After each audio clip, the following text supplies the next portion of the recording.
श्री गणेशाय नमः।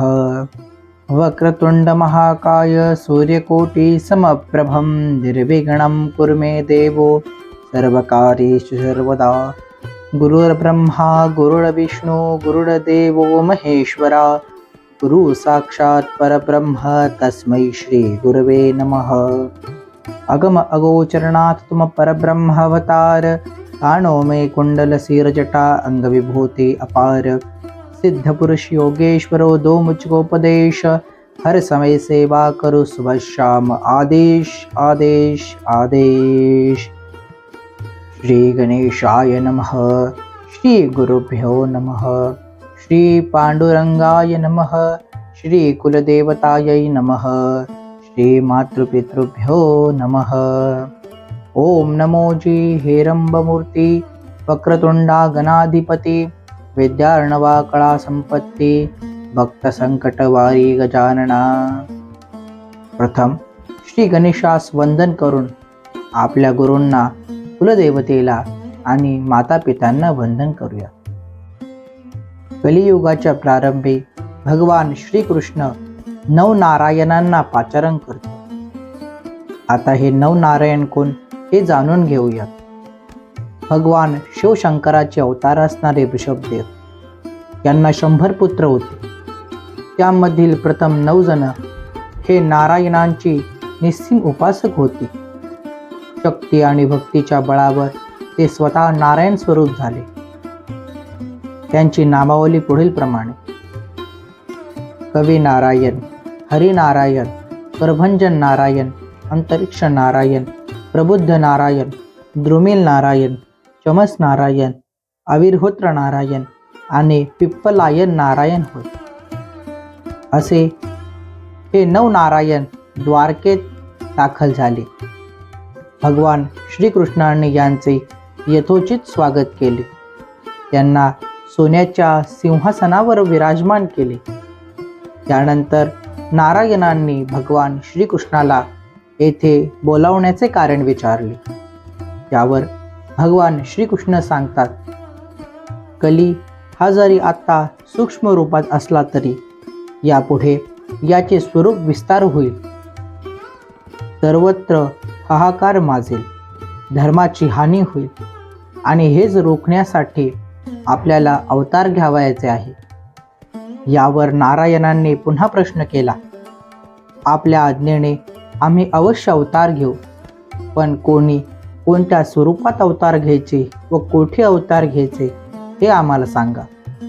यावर भगवान श्रीकृष्ण सांगतात, कवी नारायणांनी मच्छिंद्रनाथांच्या स्वरूपात अवतार घ्यावा, हरिनारायणांनी मच्छिंद्रनाथांच्या शिष्याच्या स्वरूपात म्हणजेच गोरक्षनाथ स्वरूपात अवतार घ्यावा, अंतरिक्ष नारायणांनी जालिंदरनाथ व प्रबुद्ध नारायणांनी त्यांचा शिष्य कानिफनाथ या नावाने अवतार घ्यावा, पिप्पलायन नारायणांनी चरपटीनाथ, आविर्होत्र नारायणांनी वटसिद्ध नागनाथ, द्रुमिल नारायणांनी भरतरनाथ आणि चमस नारायणांनी रेवणनाथ, करभंजन नारायणांनी गहिनीनाथ या नावाने अवतार घ्यावा।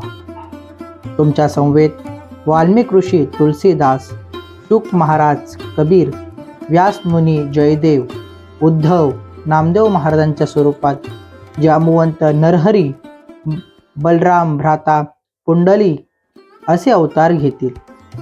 मी सुद्धा ज्ञानदेव म्हणजेच ज्ञानेश्वर महाराज व महादेव हे निवृत्तीनाथ, ब्रह्मदेव हे सोपानदेव व योगमाया या आदिमाये मुक्ताबाईच्या स्वरूपात अवतार घेईल व हनुमंत हे रामदास महाराजांच्या नावाने अवतार घेईल।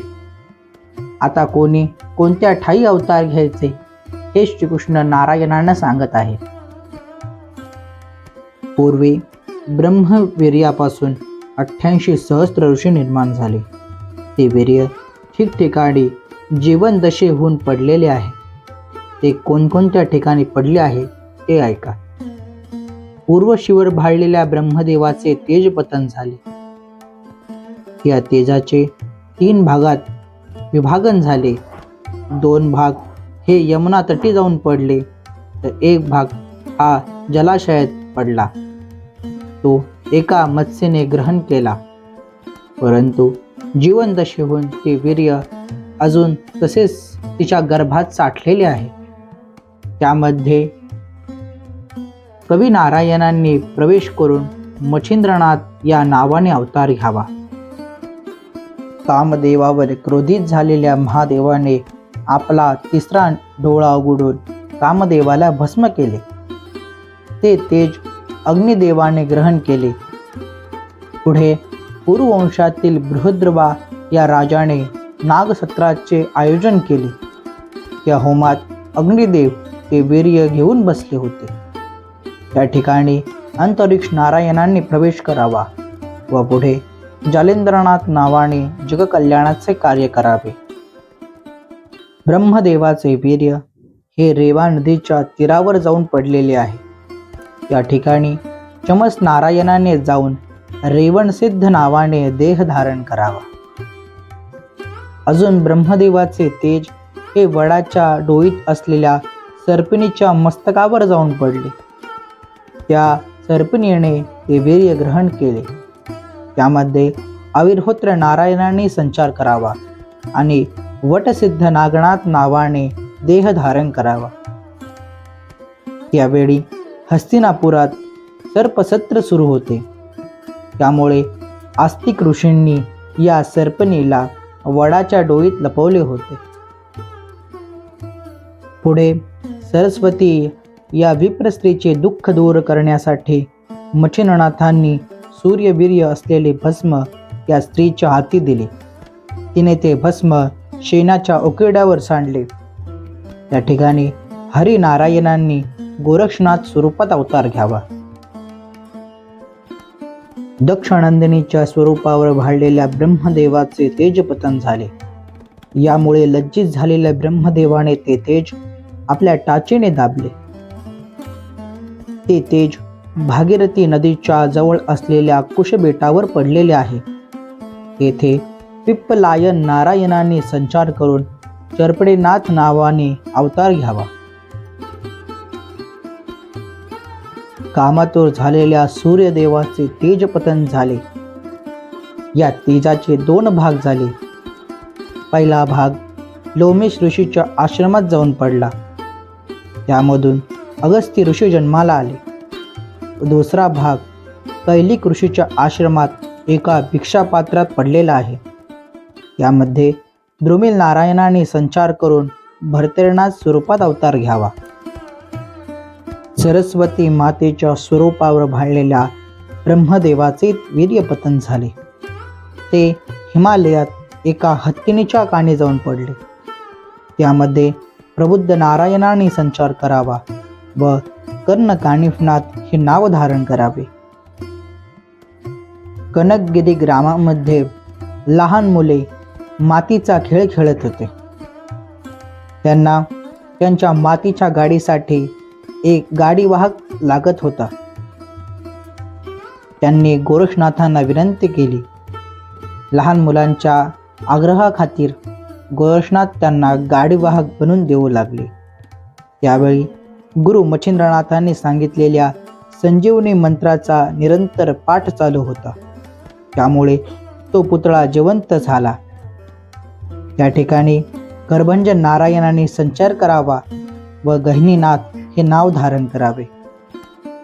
अशा प्रकारे सर्वांना त्यांच्या अवताराची माहिती श्रीकृष्ण देतात.